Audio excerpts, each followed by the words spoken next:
Hello, everyone. This is Al Nino-Grino. I am an epidemiologist for the California Tribal Epidemiology Center, housed within the California Rural Indian Health Board.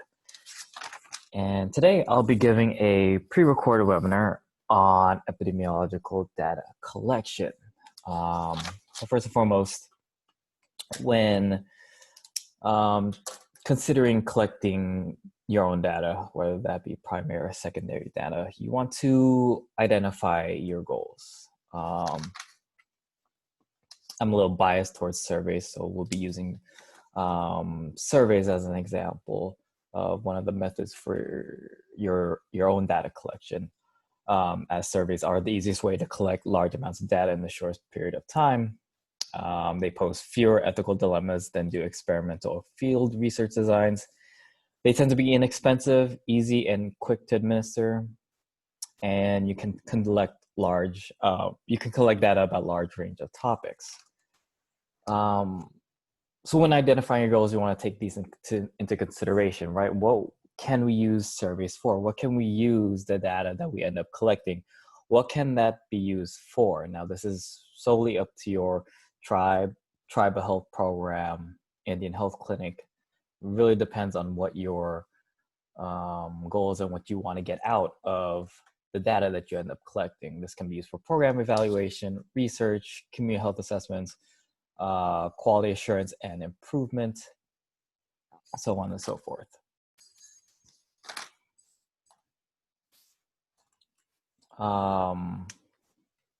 When you're starting to really identify your goals, or the whole point of you collecting data, try to resist the impulse to write specific questions until you have thought through your research questions.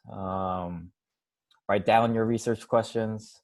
Each time you write a question, ask yourself, why do I want to know this? Why am I collecting this data in the first place? Some examples of research questions that you want to take into consideration is, how can I improve my existing program? Which health promotion program should we create? Why is our clinic losing patients? These are just one of the many examples of research questions. Again, this is up to your tribal health program, your clinic, as to why you're collecting this data in the first place, in order to help you address the specific research question that you plan to answer.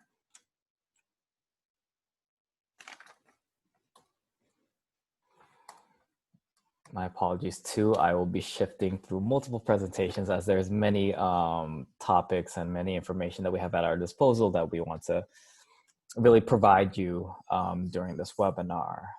So moving on to, my apologies, collecting data. So there are essentially two types of data. There's primary and secondary data.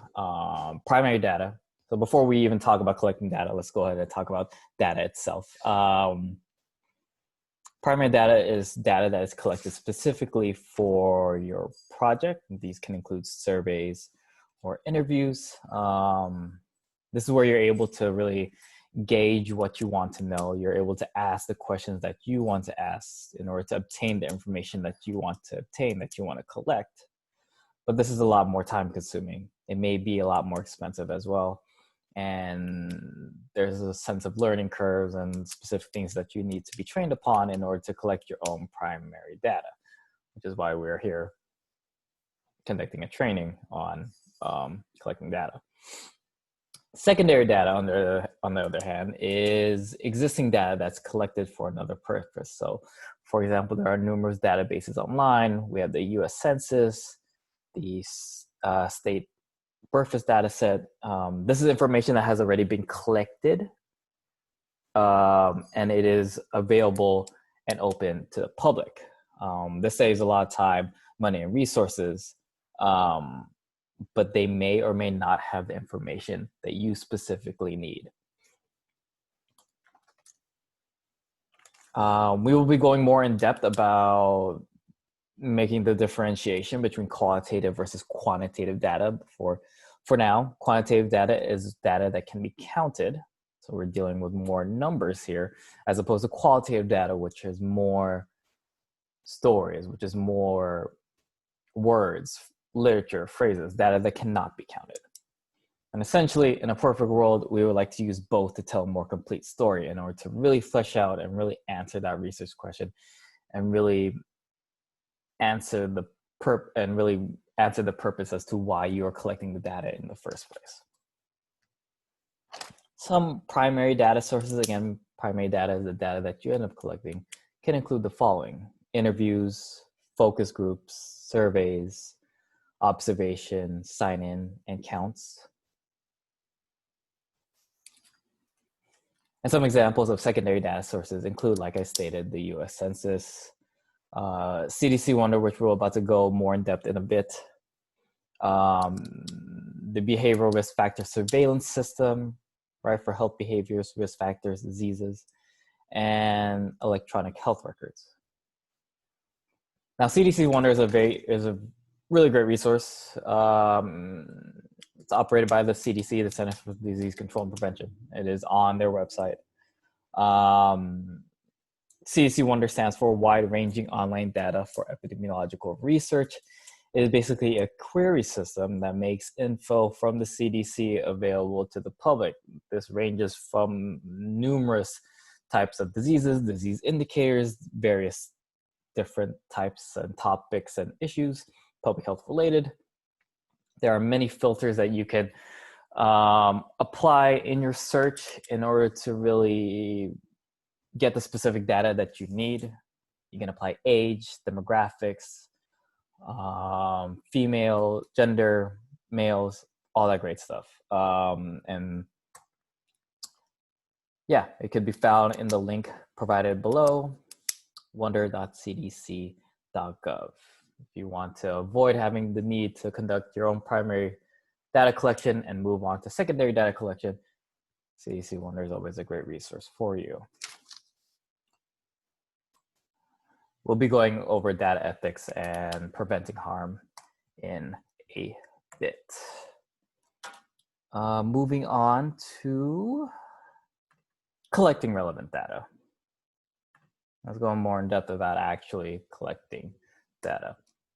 So what kind of data do you want? Again, like I said, we'll be going and make the differentiation between quantitative data and qualitative data. Remember, qualitative data is typically used to determine outcomes of programs. Data provides a representation of the sample population, and we'll be going more in depth about sampling in a bit. Qualitative data is used to gain a deeper understanding of the situation or program, can technically later be coded into quantitative data. But the whole point here is both aspects, both forms of data, quantitative, qualitative, are quite important when you have a research question that needs answering and you end up collecting this data. What kind of data do you want to collect? Both are very vital. And again, like I said, in a perfect world, we would like to collect both in order to really provide a greater picture.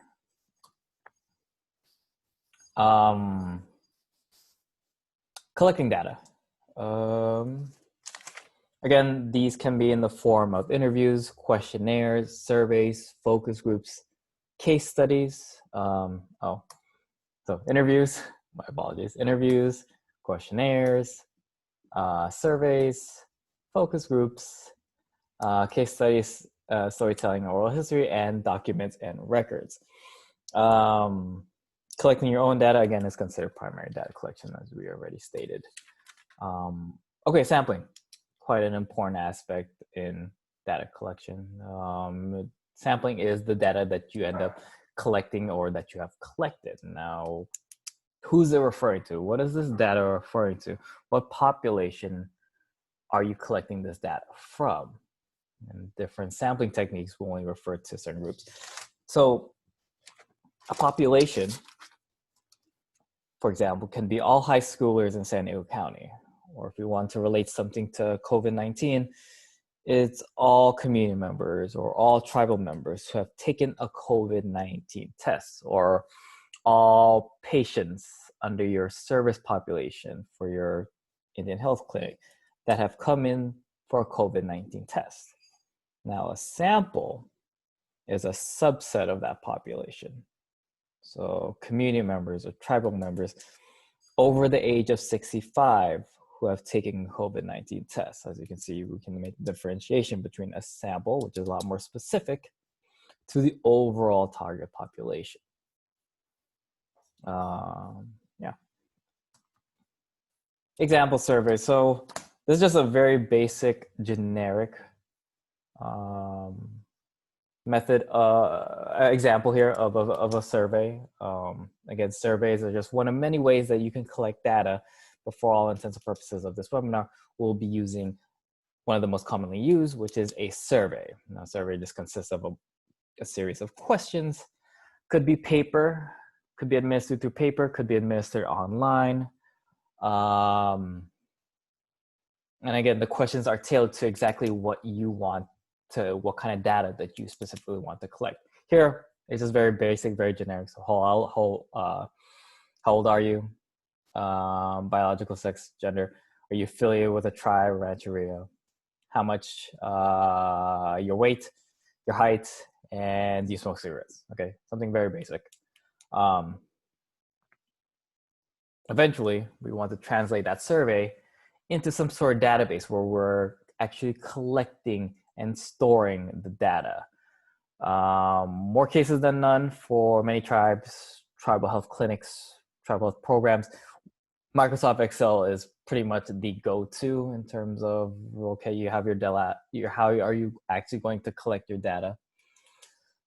So for examples here, we'll be using Microsoft Excel.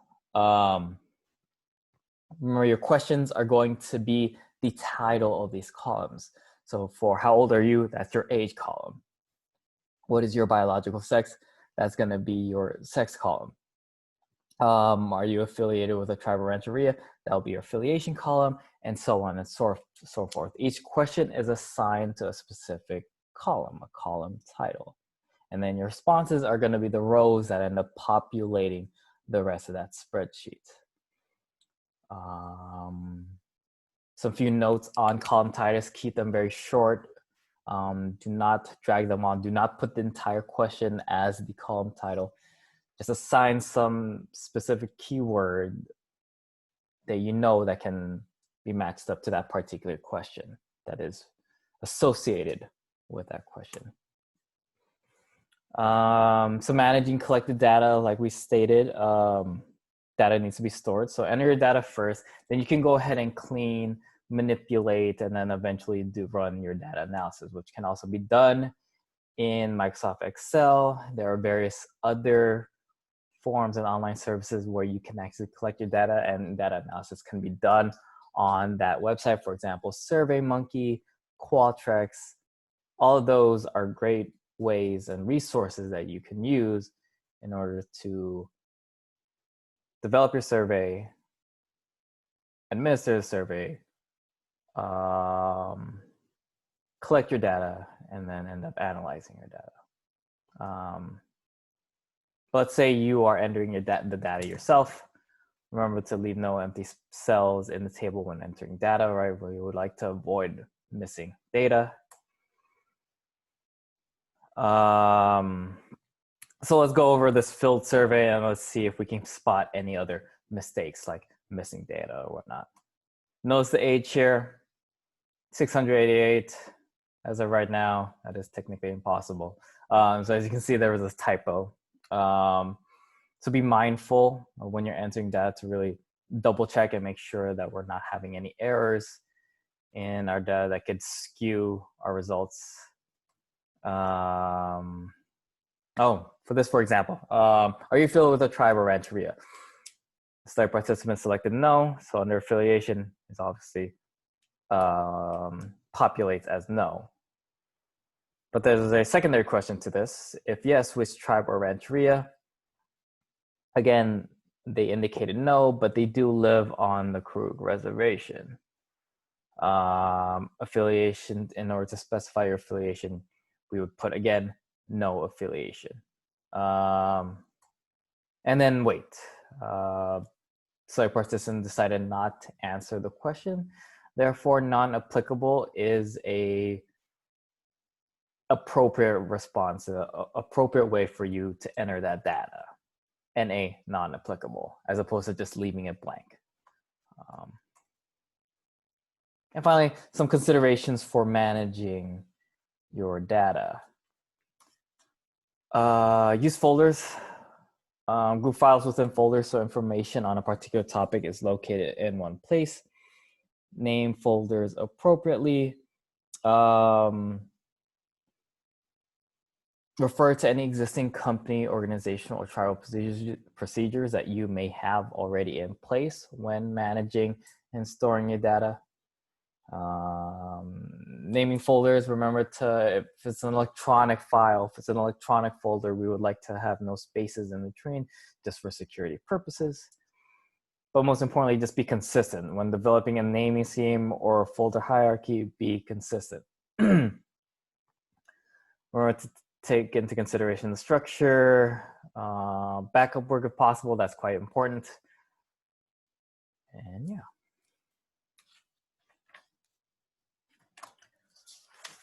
Finally, we'll wrap up with a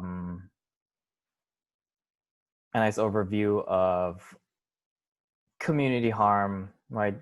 Data ethics and preventing it. As researchers, as people that work in public health, we do end up collecting a lot of data. And the whole point of collecting data is to eventually benefit the community as a whole. Who are we obtaining this data from? And will this benefit them in the long run? That's the whole point of collecting your data. So one ethical consideration that you have to really take into account is preventing community harm. That's why institutional review boards exist.